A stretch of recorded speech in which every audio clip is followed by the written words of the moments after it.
Hi, my name's Linda Risenbury and I have an organisation called Now Relate, and through that I share nonviolent communication, or NVC as we might call it, and I share that in the form of workshops and trainings and as a mediation model. And I am a mediator, I'm a therapist myself and a facilitator of groups, so I'm particularly speaking today to people who fulfill those kind of roles. And I really want to share with you some of the key important distinctions that NVC offers us in those particular roles.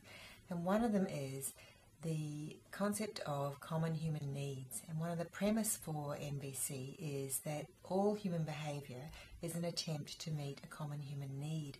And that's really remarkable when you think of yourself in the role of listening to people in a conflicted situation where very much we're listening to opinions, and it can get quite overwhelming and there can be a lot of emotions and so on. So when we're able to actually learn how to really distill down what people are saying, to understand and to hear what the common human needs are, suddenly we have a language for creating connection in the room where previously there was none. So the reason why that is so effective is that common human needs are shared by all of us. Needs for kindness, for understanding, for equality, for respect and for consideration, just to name a few.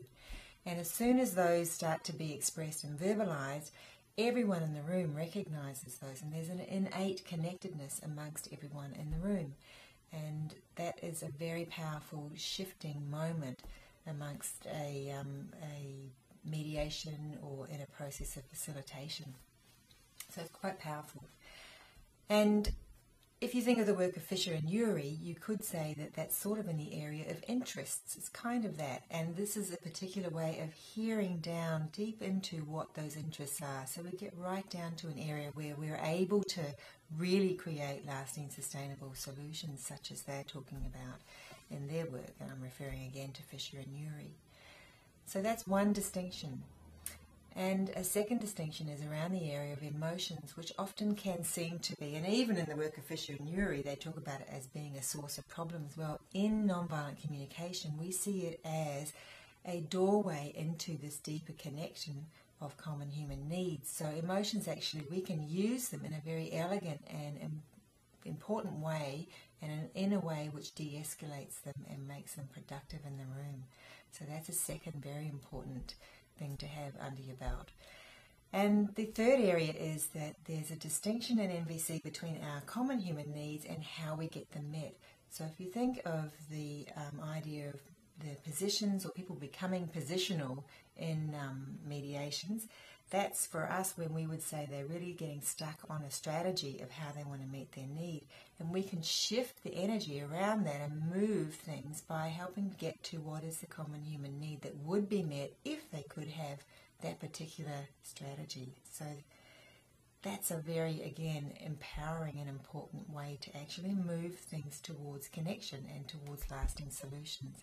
So I will be in Adelaide on January the 18th and 19th in 2014, and I do hope that you will come along and learn some more about NVC and bring all your questions. We'll be talking about it in the broader context. I'm not teaching NVC mediation this time. That's another opportunity further later in the year, hopefully. But at this point, the basic skills of nonviolent communication, which will immediately make quite a difference for you in your relationships, and I'm imagining in your work as well.